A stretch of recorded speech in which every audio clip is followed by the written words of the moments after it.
Shalom. First off, I want to give all praise, glory, and honor to Yahweh, Bahashem, Yahweh Shai, Bahashem, Rakakudash. Double honors to the apostles and the elders of Great Millstone. Salutations to the hopeful elect that are scattered throughout the four corners of the earth. And to all my brothers out here preaching this truth to you, I say Shalom. This is a Montazar from the Chicago camp coming back at you again with another lesson entitled The Rebellious and Bad City. All right. So, to all my brothers out here preaching and teaching this truth, we are the rebellious and bad city. All right. So, in this lesson, I just want to look at a little bit of history. All right. And how the heathen tried to frustrate the building of this city as they continue to even today. All right. Um, One of my favorite movies is the Five Heartbeats. All right, so there's so many references to so many things in the Five Heartbeats, and there was this one reference where Duck was ready to marry. I forgot the girl's name, but her name was Tanya. All right, now Duck was about to marry Tanya, and when JT heard about it, he pulled him to the side. He said, "Man, what you gonna go marry her for, man?" He said, "This ain't got nothing to do with you, JT. This ain't got nothing to do with you, JT." Well, it's the same way with these heathen and these scriptures and this truth. The scriptures ain't got nothing to do with you. Okay? So we're gonna see in this lesson how these heathen try to get on the inside, okay, to frustrate the building. This is Ezra 4 and 2. Then they came to Zerubbabel and to the chief of the fathers and said unto them, Let us build with you, for we seek your power, as ye do. And we do sacrifice unto him since the days of Asahardin, king of Assur, which brought us up hither. But Zerubbabel and Jeshua and the rest of the chief of the fathers of Israel said unto them, Ye have nothing to do with us to build a house unto our power, but we ourselves together will build unto Yahweh power of Israel, as King Cyrus, the king of Persia, has commanded us. Then the people of the land weakened the hands of the people of Judah and troubled them in building, and hired counselors. See, that's bribery. They hired counselors against them to frustrate their purpose all the days of Cyrus, king of Persia, even until the reign of Darius, king of Persia. You got to think about the nerve of these people. These people was willing to upset the king's order, okay, uh, in order to frustrate the building of the temple. Okay, because back then, of course, the king, hey, he put out a command, and you're not following it. All right, he'll kill your ass. Bottom line. All right, and the same thing happened, you know, uh, with Esther. Okay, so earlier, you had in Esther 3 and 8, Haman did the same thing.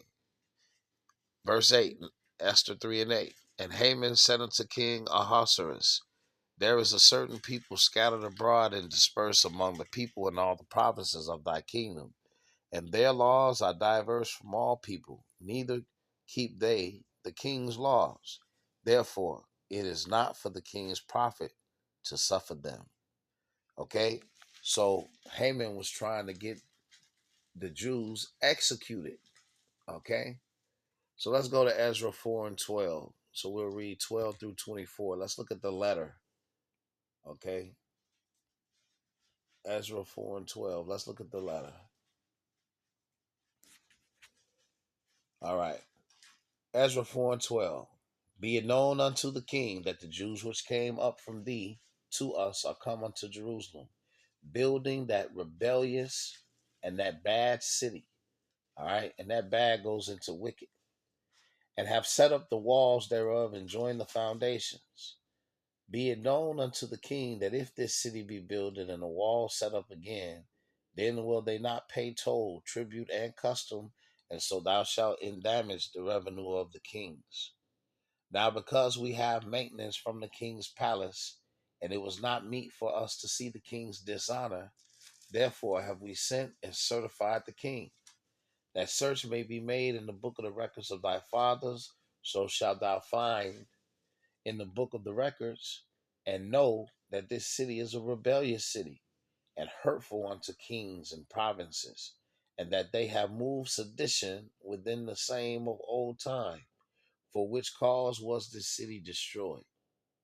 We certify the king that if this city be builded again, and the walls thereof set up, by this means that thou shalt have no portion on this side the river. All right. Then sent the king an answer unto Rehum the chancellor, and to Shimshai the scribe, and to the rest of their companions that dwell in Samaria, and unto the rest beyond the river, peace in at such a time. The letter which he sent unto us have been plainly read before me, and I commanded and search hath been made, and is found that this city of old time hath made insurrection against kings, and that rebellion and sedition have been made therein. There have been mighty kings also over Jerusalem, which have ruled over all the countries beyond the river, and toll, tribute, and custom was paid unto them.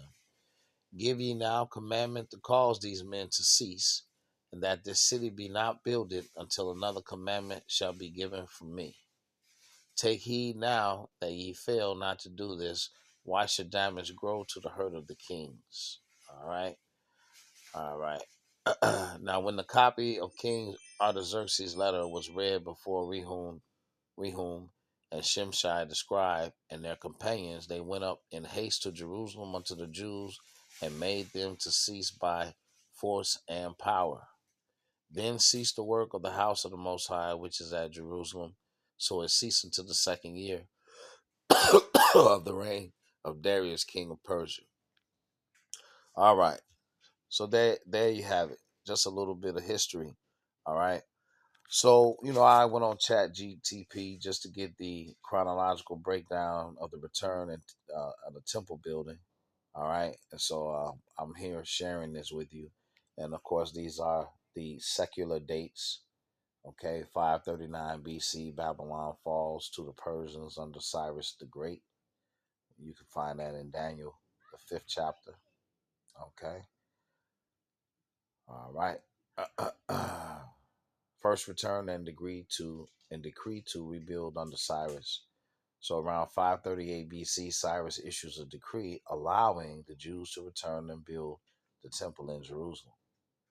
So in the first book of Ezra, all right, Cyrus says, the Lord Yahweh has charged him to build him a house in Jerusalem. And the governor at that time was Zerubbabel and Joshua, the high priest. About 50,000, I think it was 47,000 to be exact, 47,000. But close to 50,000 Jews returned. All right. The foundation of the second temple is laid. There's great rejoicing, but also weeping from older men who remember Solomon's temple. All right. And then, two, you got the opposition and construction halted. 536 to 520 BC, construction stops due to opposition from surrounding peoples, Samaritans, Ammonites, etc. All right. Ezra 5, 1 through 4 and 1, it says the enemies of Judah discouraged them and bribe officials to frustrate their plans. That's what we just read. Okay. Under later Persian kings, Ahasuerus and Artaxerxes I, the opposition sends letters to the king claiming the Jews are rebellious and work cease entirely during this time.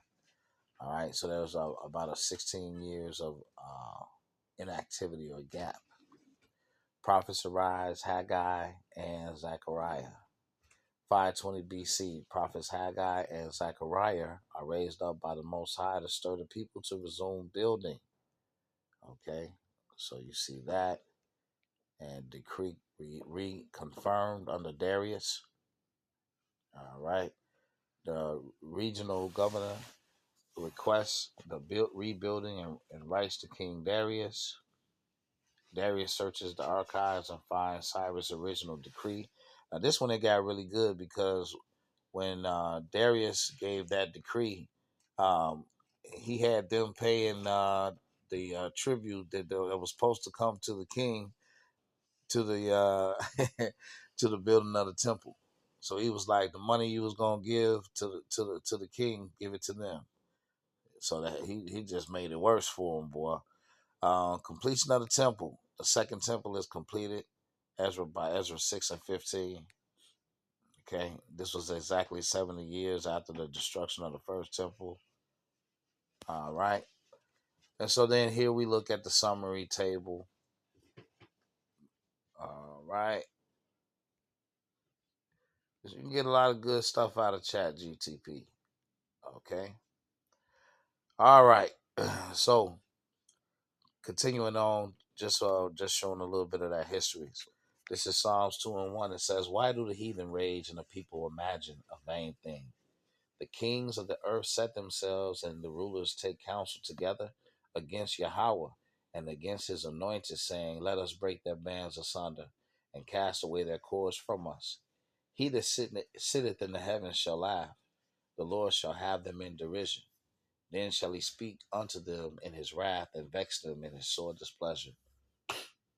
So, hey, whatever you trying to do, whatever Esau and the heathen trying to do to stop and frustrate the building, all right, or the tabernacle of David, it ain't gonna happen. This is Psalms 31:18. It says, "Let the lying lips be put to silence, which speak grievous things proudly and contemptuously against the righteous." You see, you calling Jerusalem that bad, wicked, rebellious city. Okay? That rebellious and bad city. Okay? Psalms 94:1. O Yahweh power, to whom vengeance belongeth. O power, to whom vengeance belongeth, show thyself. Lift up thyself, thou judge of the earth, and render a reward to the proud. Yahweh, how long shall the wicked triumph? How long shall they utter and speak hard things, and all the workers of iniquity boast themselves? They break in pieces thy people, O Yahweh, and afflict thine heritage. They slay the widow and the stranger, and murder the fatherless. Yet they say, Yahweh shall not see, neither shall the God of Jacob regard it. Okay. Psalms 119:69, it says, "The proud have forged a lie against me, but I will keep the precepts. I will keep thy precepts with my whole heart." All right. So in closing, I want to go to this Acts, the 15th chapter. All right, starting at the 7th verse, and let's see what this says about the tabernacles of David. All right. "And when there had been much disputing, Peter rose up and said unto them, Men and brethren, ye know how that a good while ago the Most High made choice among us, that the Gentiles by my mouth should hear the word of the gospel and believe. And the Most High, which knoweth the hearts, bear them witness, giving them the Holy Spirit, even as he did unto us, and put no difference between us and them, purifying their hearts by faith. Now therefore, why tempt ye the Most High to put a yoke upon the neck of the disciples, which neither our fathers nor we were able to bear? But we believe that through the grace of the Lord Yahweh Shai, we shall be saved, even as they." Then all the multitude kept silence and gave audience to Barnabas and Paul, declaring what miracles and wonders the Most High had wrought among the Gentiles by them. And after they had held their peace, James answered, saying, Men and brethren, hearken unto me. Simeon hath declared how the Most High at the first did visit the Gentiles to take out of them a people for his name. And to this agree the words of the prophets, as it is written, After this I will return and will build again the tabernacle of David, which is fallen down. Okay? So Simeon said, it says, Simeon have declared how the Most High at the first did visit the Gentiles to take out of them a people for his name. And to this agree the words of the prophets as it is written. Okay, so Simeon is saying that these Gentiles, okay, these are Israelites, Israelite foreigners, okay? These Gentiles, it says, after this I will return and will build again the tabernacle of David, which is fallen down. And I will build again the ruins thereof, and I will set it up, that the residue of men might seek after the Lord, and all the Gentiles upon whom my name is called, said the Lord, who doeth all these things. Known unto the Most High are all his works from the beginning of the world. All right, so here you have precepts that's telling you that the prophets agree, okay, to these Gentiles coming back to the Lord. So these are Israelites. 1 Peter 2 and 5, ye also as lively stones are built up a spiritual house, a holy priesthood, to offer up spiritual sacrifices acceptable to the Most High by Yahweh Shai. 1 Corinthians 3 and 10, according to the grace of the Most High, which is given unto me as a wise master builder, I have laid the foundation, and another builder thereon. But let every man take heed how he buildeth thereupon. For other foundation can no man lay than that is laid, which is Yahweh Shai. All right, so um, the the the body of Hamashiach, okay, this building up, the restoration, all right, of the tabernacles of David, all of these brothers all over the earth waking up, okay, to who they really truly are. All of this is likened unto a building, okay, likened unto a city. This is Revelation 21 and 2. And I, John, saw the holy city, New Jerusalem, coming down from the Most High out of heaven, prepared as a bride adorned for her husband. And I heard a great voice out of heaven saying, behold, the tabernacle of the Most High is with men, and he will dwell with them, and they shall be his people, and the Most High himself shall be with them and be their power. All right.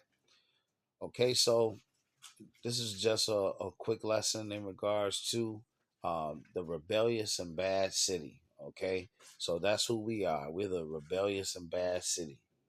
Okay, all right, and proud to be part of the rebellious and bad city. I pray that this lesson was edifying. Until the next one, Shalom.